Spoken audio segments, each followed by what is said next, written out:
Rizky Zainuraman dengan NIM 190210402114 dari Prodi Pendidikan Bahasa dan Sastra Indonesia kelas C. Di sini saya akan mereview novel tentang Pelangi Jingga oleh Ishika Shurika. Sebelumnya saya membuat video ini untuk memenuhi tugas ujian akhir semester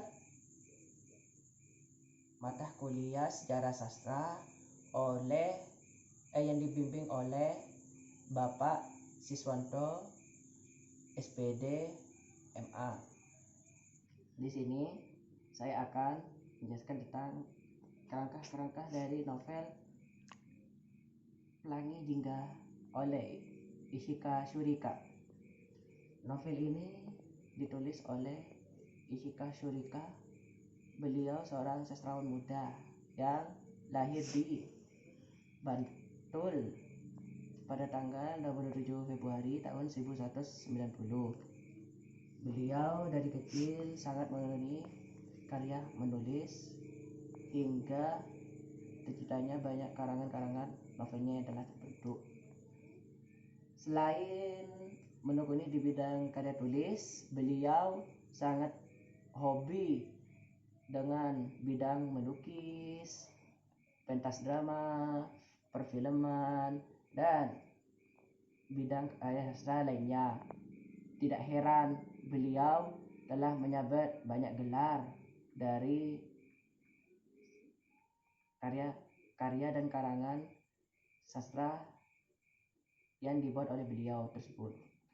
Dalam novel Pelangi Jingga karya Ishika Shurika ini menjelaskan tentang lika-liku cinta tiga remaja yang seru serta romantis. Cintanya ini sebagai penyemangat dalam diri tokohnya tersebut hingga tercapainya suatu keinginannya tersebut. Namun cintanya tersebut hanya sebatas bayang-bayangannya saja yang terus menghantui tokohnya tersebut dari masa kecilnya hingga sekarang. Novel Pelangi Jingga ini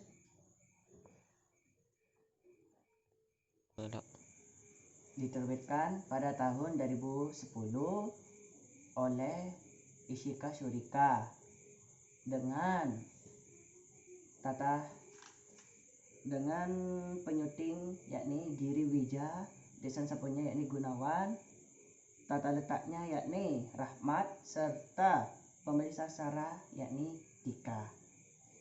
Dalam novel ini sekitaran hampir 150 halaman dengan kisaran panjang dan lebar 13 dikali 19 cm. Novel ini dilampirkan dengan sampul yang sangat menarik, yang dengan melampirkan suatu tokoh wanita yang bernama Jingga yang penuh dengan semangatnya dalam membuat suatu karya sastra tersebut. Dan di dalam novel ini ditulis dengan di atas kertas krem dengan tulisan-tulisan yang sangat menarik. Dalam novel Pelangi Jingga karya Ishika ini sangat menarik untuk dibaca oleh para pembacanya, di mana selain menceritakan tentang cinta remaja yang sangat romantis ini, tetapi novel ini menceritakan tentang seorang tokoh yang penuh semangat dalam menemui suatu menjelaskan tentang sinopsis novel Pelangi Jingga karya Ishika Shurika ini. Saya akan mengkaitkan dengan angkatan sejarah sastra. Menurut saya, angkatan sejarah sastra yang ada dalam Pelangi Jingga ini yakni angkatan 2020. Mengapa? Karena di mana dalam angkatan sastra tahun 2000 ini karakteristiknya yakni menggunakan kata-kata maupun frase yang bermakna konotatif, banyak menyindir keadaan sekitar, baik dalam kehidupan sosial, budaya, serta lingkungannya. Menceritakan tentang karya-karya yang bersifat vulgar. Ciri-ciri bahasa diambil dari bahasa sehari-hari serta lain sebagainya. Karya sastra angkatan tahun 2000 ini memiliki banyak kelebihan dan kekurangannya. Kelebihan karya sastra angkatan 2000 ini yakni pencerminan sebagai karya reformis di mana terjadi revolusi dalam bentuk penggunaan tema yang beragam, kekuatan narasi yang lancar dan mengalir, banyaknya muncul karya sastra pengembangan jiwa dan lain sebagainya. Kekurangannya yakni banyak kemunculan sastra vulgar yang cenderung merusak moral remaja saat ini. Yang kedua, adanya lapisan sastrawan mudah dengan ekspresinya yang menggebu-gebu dan tidak terlalu memperhatikan nilai moral yang hidup di dalam ruang lingkup masyarakat. Tokoh-tokoh yang hadir serta menghiasi di karya sastra angkatan 2000 ini sangat banyak sekali. Yang pertama yakni Andrea Hirata, Ahmad Suwadi, Habibur Rahman El Sarazi, Pak Seno, serta karya sastra perempuan juga ada yakni Dewi Ayu serta Ayu Utami dan lain sebagainya. Saya akan menceritakan tentang sinopsis novel Pelangi Jingga karya Ishika Shurika. Dalam novel Pelangi Jingga ini dikisahkan seorang gadis yang bernama Jingga ini menekuni suatu karya lukisnya itu di dalam kelasnya dengan menggoyangkan palet-palet serta melukisnya di atas kanvas dengan sangat indah ini. Ingin mencari suatu gurunya yang bernama Pak Bob di sekitaran ruang kelas. Dan Ishika ini terus menuju keluar agar menghampiri Pak Bob tersebut dan seketika berhenti di lapangan basket dan bertemu dengan wanita tomboy yang bernama April. Dan mereka berjumpa dan bercerita bersama di tengah lapangan basket tersebut. Dan suatu ketika pandangan Jingga mengarah kepada lelaki yang diketahui dengan namanya yang bernama Elo. Dan April menceritakan tentang seluk-beluk tentang beliau tersebut, sehingga ada perasaan Jingga untuk mengetahui karakter tokoh Elo tersebut. Dan pada saat itulah Jingga ingin menghampiri rumah Elo dan bertepatan sekali pada keesokan harinya Elo berulang tahun genap berusia 18 tahun. Dan keesokan harinya Jingga pergi ke rumah Elo, yakni dengan rumahnya yang tinggal di rumah kontrakan karena orang tuanya berpisah atau bercerai, dan Elo ini tinggal sendirian di rumah kontrakan tersebut. saat saat Jingga menghampiri Elo tersebut dengan membawa kado, yakni berupa kue ulang tahun yang bertuliskan angka 18. Elo ini sangat senang sekali dengan pembawaan Jingga tersebut, dan Jingga pun terus bercerita kepada Elo tentang selak beluknya dengan kata-kata yang dikeluarkan oleh Jingga itu sangat menyakiti hatinya, sehingga Elo itu sangat tidak suka dengan perkataan Jingga tersebut. Namun di saat Jingga tersebut memberikan semangat kepada Elo tersebut, Elo itu sangat tersentuh dengan kata-kata yang diucapkan oleh Jingga tersebut, dan terus menghantui atau sering diingat dalam hati Elo tentang karakter Jingga itu.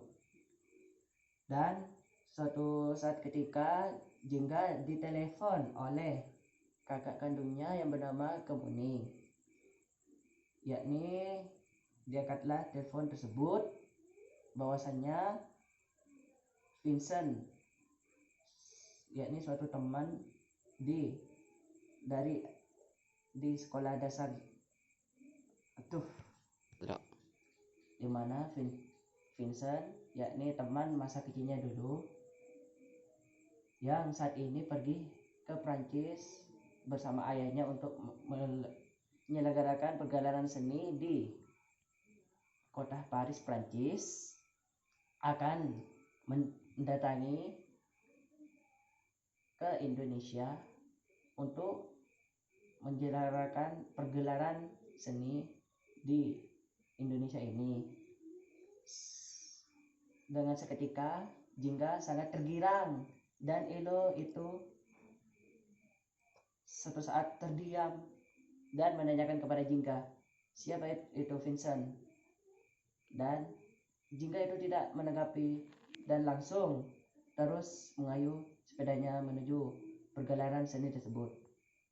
Dan di adegan selanjutnya ini, saking tergirangnya Jingga tersebut sampai-sampai tidak melihat situasi keadaan di depannya. Saat Jingga ini mengendarai sepedanya dengan sangat kencang, tiba-tiba mobil kuning melintas di depan Jingga tersebut dan menghantam tubuh Jingga hingga terkapar. Lantas mobil tersebut melaju sangat kecepatan tinggi, dan Jingga pun tidak sadar dan akhirnya masuk rumah sakit. Di sisi lain, Vincent ini sangat mengkhawatirkan dan terus menunggu keberadaan Jingga ini agar menghampiri dirinya di pergelaran seni tersebut. Namun kenyataannya Jingga ini tidak hadir, dan membuat Vincent pun kecewa, dan lantas Vincent beserta ayahnya melanjutkan perjalanannya ke Prancis dengan rasa penyesalannya terhadap Jingga. Dan di adegan selanjutnya, di suatu rumah sakit, ayah serta ibu dari Jingga ini sangat sedih meratapi anaknya yang masuk rumah sakit dengan perban gips di kedua lengan, kaki serta kepalanya karena kecelakaan itu tadi. Dan hingga beberapa hari ibu dan ayahnya itu menengok putrinya tidak sadar hingga beberapa lama hari, sampai dijenguk oleh kakaknya yang bernama Kemuning serta Elo yang turut hadir di rumah sakit tersebut karena mengetahui kabar kecelakaan tentang Jingga tersebut. Dan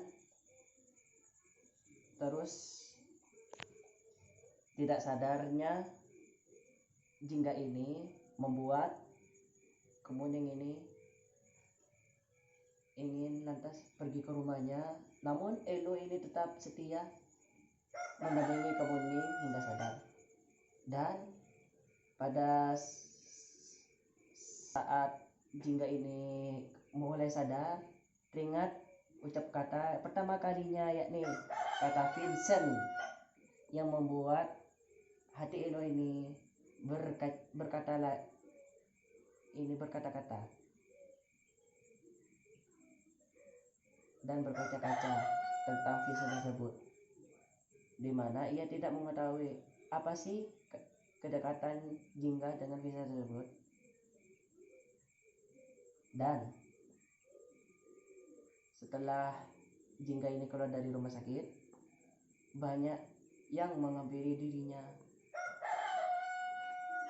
karena suatu kecelakaan tersebut yang tidak sangat diduga, dengan tatapan yang sangat mengharapkan dari temannya, karena melihat kondisi Jingga yang saat ini mengalami kelumpuhan di sekujur tubuhnya, membuat para temannya itu merasa peduli agar Jingga itu tetap diam diri di rumah. Namun Jingga itu tetap merasa semangat untuk melanjutkan cita-citanya sebagai seniman yang baik, serta mendapat ranking kelas atau juara-juara yang lainnya dalam karya seninya, agar bisa mewujudkan impiannya bertemu dengan Vincent di kota Paris, Prancis tersebut. Suatu ketika Jingga ini bertemu dengan Ines yang membagikan suatu brosur perlombaan tentang karya seni lukis agar dibagikan ke seluruh temannya termasuk Jingga.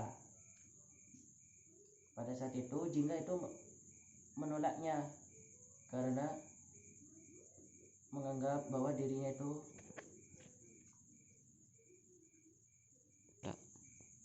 Jingga itu tidak memiliki semangat untuk mengikuti lomba tersebut.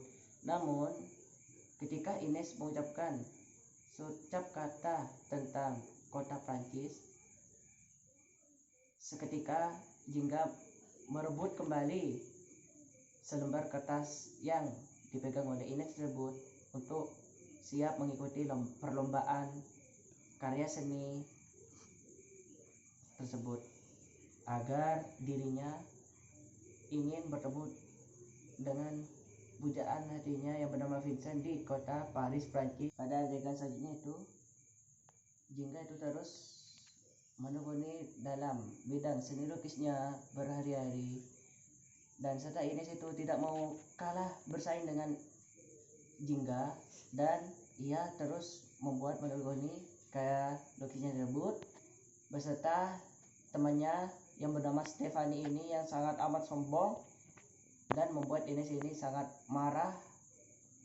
dan terus bertengkar dengan Stefani ini yang sangat sombong ini di dalam kelas. Dan guru seninya ini yang bernama Pak Bob ini tidak menyukai kedua orang tersebut dan memilih Jingga dalam mengikuti perlombaan karya tersebut. Di saat-saat menjelang perlombaan,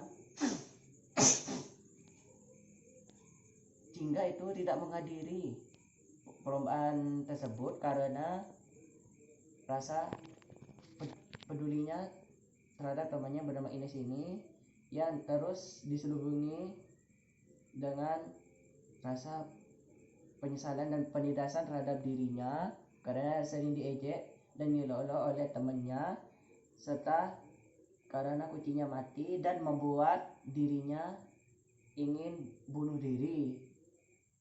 Dan terucap hati di kata Ines ini dengan rasa penuh penyesalannya karena telah membuat rasa sakit hati terhadap Jingga, dan Ines ini terus mencari Jingga ini sampai ketemu agar mengikuti perlombaan lukis karya seni tersebut.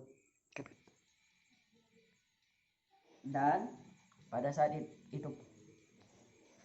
itu pun Elo menghampiri perlombaan karya seni tersebut untuk menyemangati Jingga dalam pergelaran seni tersebut agar mencapai impiannya, walaupun mengisahkan rasa perih atau sakit hati karena ditinggalkan oleh teman yang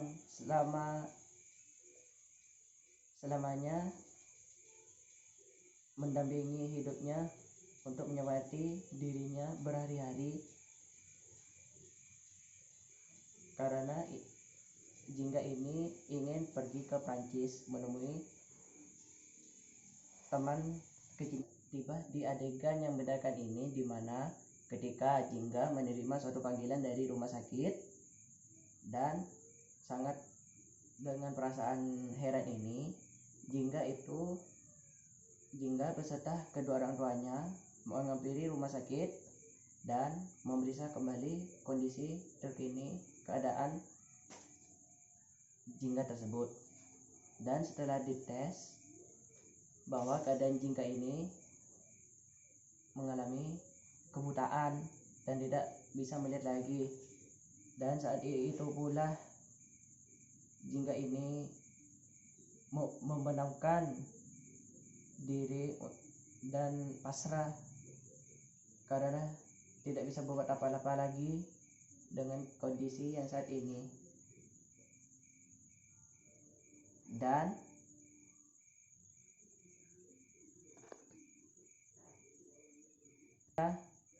menerima suatu panggilan dari Vincent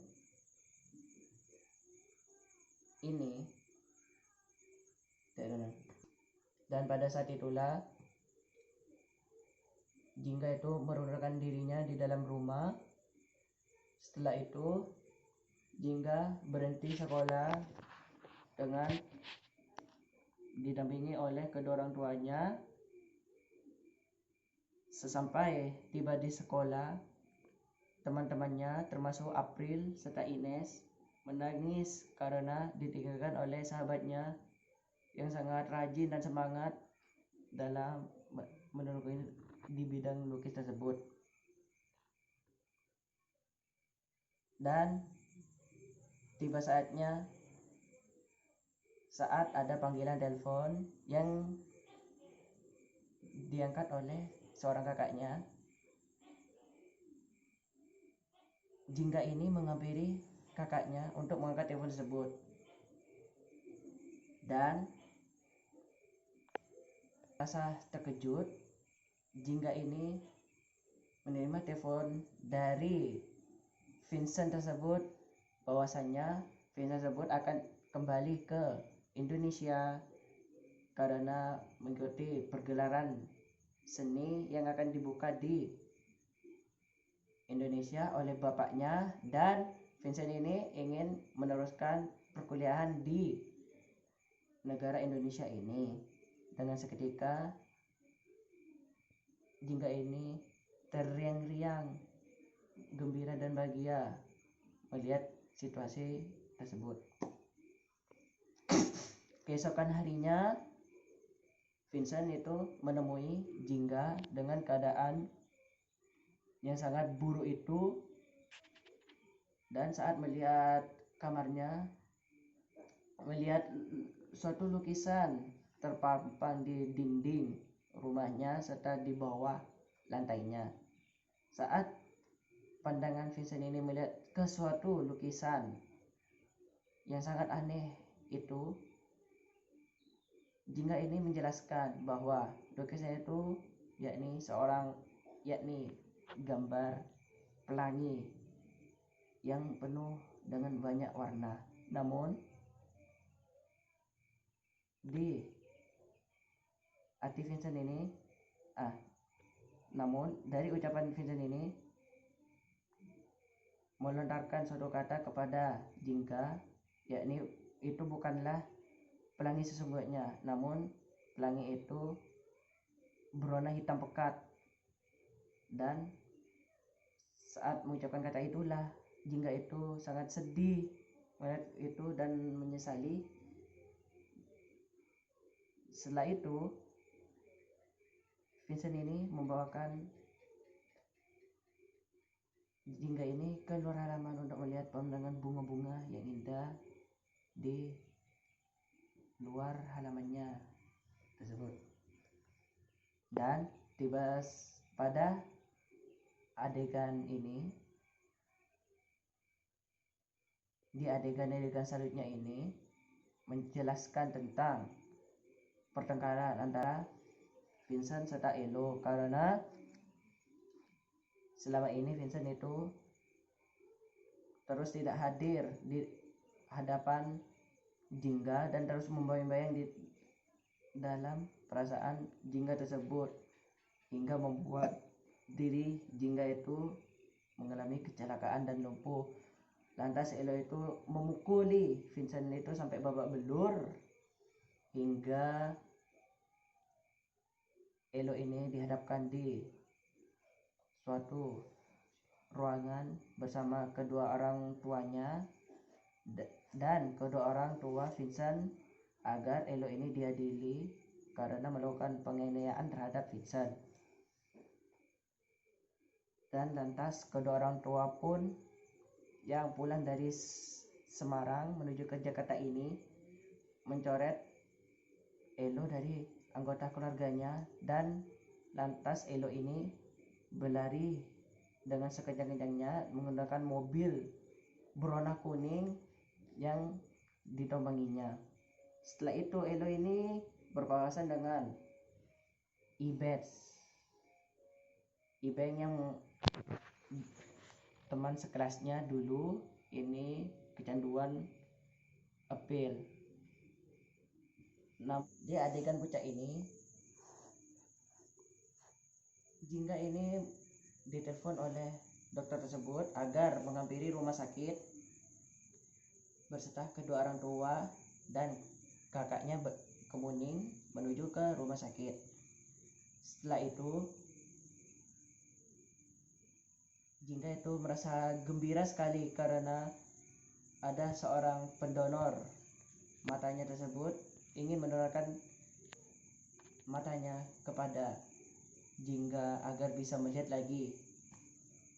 Dan setelah melakukan suatu operasi yang sangat amat lama, Jingga itu bisa melihat kembali dan melihat betapa indahnya alam dunia ini dan menghampiri Elo karena ingin memaafkan kesalahannya terhadap Elo.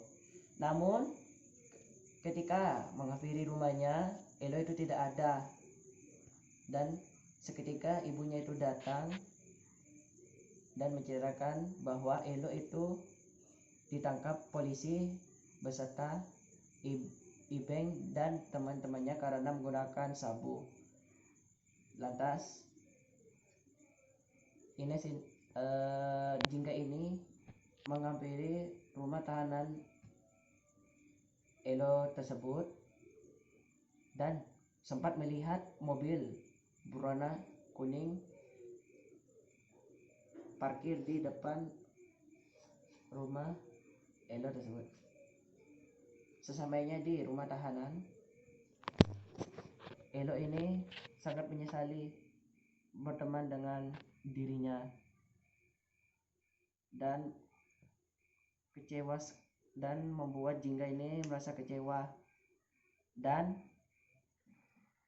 lantas Jingga ini menuju ke rumah Vincent yang ada di Jakarta dengan pagar yang sangat mewah sekali. Ketika memasuki ruangan tersebut, Jingga ini merasa terheran karena melihat foto Elo dan Vincent ini berdampingan satu keluarga, dan orang tua Vincent itu berkata bahwa Vincent dan Elo ini saudara sekandungnya dan tidak diketahui oleh dirinya tersebut. Dan orang tuanya tersebut menceritakan bahwa Vincent lah yang mendonorkan matanya tersebut kepada Jingga agar bisa melihat kembali, dan Vincent lah yang membuat Jingga itu celaka karena telah menabraknya dan menyesali perbuatannya. Lantas Jingga tersebut sangat menangis dan terus menekuni suatu bidang karya lukisnya tersebut. Dan pada tiba saatnya Jingga ini menuju ke kota Prancis, Paris, dan bertemu dengan Ines. Dengan melihat pandangan kotanya yang sangat indah ini, dan suatu saat ketika teringat di dalam hati Jingga ini bahwasannya ingin sekali dia menyemangati sosok Vincent ini di dalam kuburnya dengan terus semangat yang dengan jiwa tinggi yang di dalam hati Jingga ini, agar terus mendongeng karya sastra di bidang lukisnya tersebut hingga tercapainya suatu cita-cita dan membuat Vincent itu bahagia di alam kuburnya. Begitulah ringkasan cerita dari novel Pelangi Jingga karya Ishika Shiurika ini. Di sini saya akan menjelaskan tentang kelebihan serta kekurangan dari novel ini. Kelebihannya dari novel Pelangi Jingga karya Ishika Shiurika ini yakni menceritakan dengan jelas tentang tokoh dari awal hingga akhir cerita ini. Yang kedua yakni membawa pembacanya ini dengan adegan yang telah diulas dan diringkas dalam buku ini agar termotivasi dengan cerita-cerita yang telah diceritakan di dalam tersebut. Namun kekurangannya yakni menggunakan bahasa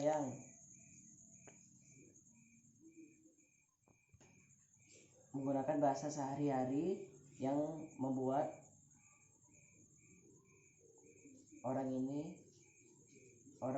pembacanya saat ini tidak paham dengan kata-kata tersebut. Demikian penjabaran dari atau review dari novel Pelangi Jingga ini karya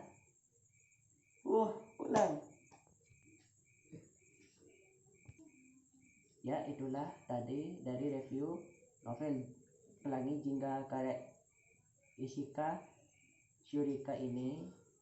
Dan tiba saatnya saya akan menutup sesi ini, video ini. Apabila ada kelebihan dan kekurangan kata mohon dimaafkan. Wabillahi taufiq wal hidayah. Wassalamualaikum warahmatullahi wabarakatuh.